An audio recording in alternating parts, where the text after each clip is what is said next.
I think our viewers would be really surprised to realize that there's a tremendous failure rate for CEOs in North America.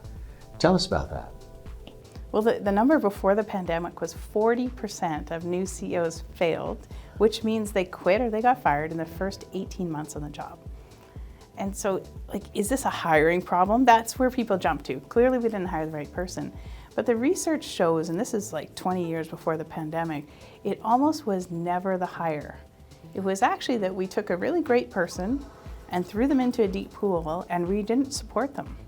So as they found their way, they actually stepped in some landmines and blew up or melted down or missed something significant and then had a falling out with their board or the performance wasn't there.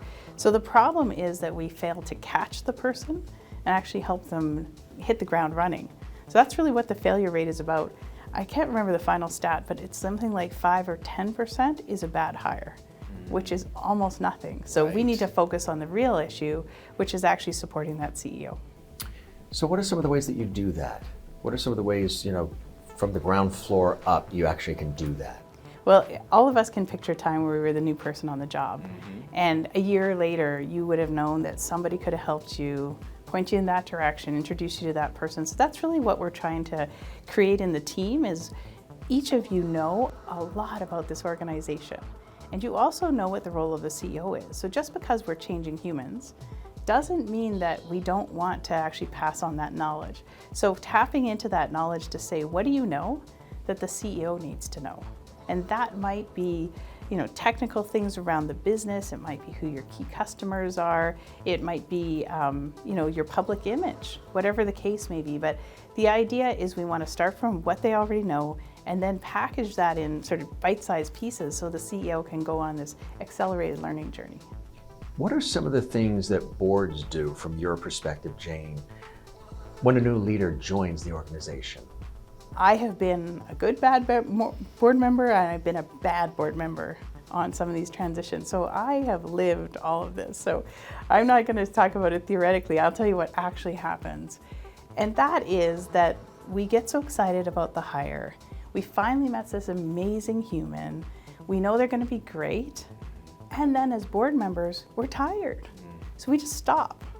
We kind of hand over the job to the new CEO, and then we claim that it's out of respect to them and their great leadership. We just walk away, but it's not that at all. It's because we're done. We're tuning out now and let somebody else lead. And now they're on an island by themselves. Absolutely, and I have been that person, and that's the worst part, is that I, kind of take your shame and make it your message for the world. But really wanting to say that if we just got the boards to say, okay, it's now the CEO's first day, now it's time to start our work together. That in itself as a mindset shift would actually help create a better future. So then, there's many personalities involved and many layers and levels to an organization. Who should really be supporting the CEO? Well, it's not just letting the CEO drown in the pool, let's put it that way. I would say that it could be anyone. Everybody from your frontline worker to your most long tenured employee to your board, direct reports, it could be anybody. But where I would like to challenge boards and organization is put together a small working group at the board to say who's going to oversee that we have a plan. And then on the operational side, who's going to lead on the operational side to put a team together there and have those two groups talk to each other. Because if you get diverse points of view of the organization in the CEO role, the chance of you missing something big is actually much lower. I would imagine then preparation is key, right? Should the CEO's team, prepare in advance, and how do they go about doing that? I think about all of the other projects that these teams run and run successfully, and if we took the discipline of whatever project planning the team does, you would do the same thing here. So where are we in the business cycle? What's the new leader going to have to know about the next 30 days, 60 days, 90 days? Who's going to want to talk to the new leader inside and outside of the company? And how do we help this person get some early wins? So we do it sort of through a methodology that asks a series of questions based on a bunch of topics, but it really comes down to having that team say, well, we're experts in our organization. Jane, you and your team bring expertise in leadership transition. Let's pull that together to one plan. Often it ends up being a giant Excel spreadsheet. I'm not lying about that, but at the same time, it really is an actual plan that the team can then execute and the leader can thrive. when the CEO is brought in that first week, that's a crucial week to start to get things rolling and make the mark. The board, bringing the board back into the equation, what are some key things that the board really should talk to the CEO about, especially in that first week? I think that the number one failure for all CEO transitions is, the failure point is actually not setting the expectations right. So you think about a search process, that probably happened months ago. So we had clarity on the CEO's role and where the priorities were. Then life carried on.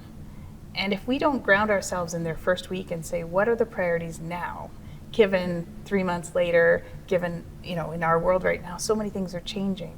So expectation is the 3 things you need to talk about in the first week. Now, Jane, I've heard that leadership transition can be almost like a relay race of sorts. Tell us about why. Well, just have to think about the 4x100 in the Olympics. The first runner comes off the blocks and is running full out for the first 100 meters. But they don't slow down at 100 meters. They run full out and then they pass the baton. Right. But what does the second runner do? They start running in the last 10 meters so that they're full speed when that baton gets tossed. So that's the exact same thing about leadership transition. Both CEOs, incoming and outgoing, have to run full out and then do the tricky handover without dropping the baton. What a cool way to think about it and look at it. And not dropping the baton is key. Absolutely, because think about that, lost dollars, lost reputation, lost employees. So dropping the baton is a big deal in leadership changeover. What's one thing you would like people to know specifically about leadership transitions?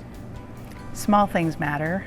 Yes. And just even asking the question to whether it's your coworker, whether it's a board member, whether you're the CEO, is there anything we should plan for? And then offering up a couple ideas, because even if we get a 5-minute conversation or 15-minute conversations or 15 minutes a week, we can really transfer that. So don't be burdened by the fact, I don't know how to do this. Just go with your instincts and go with what you already have, and it will matter.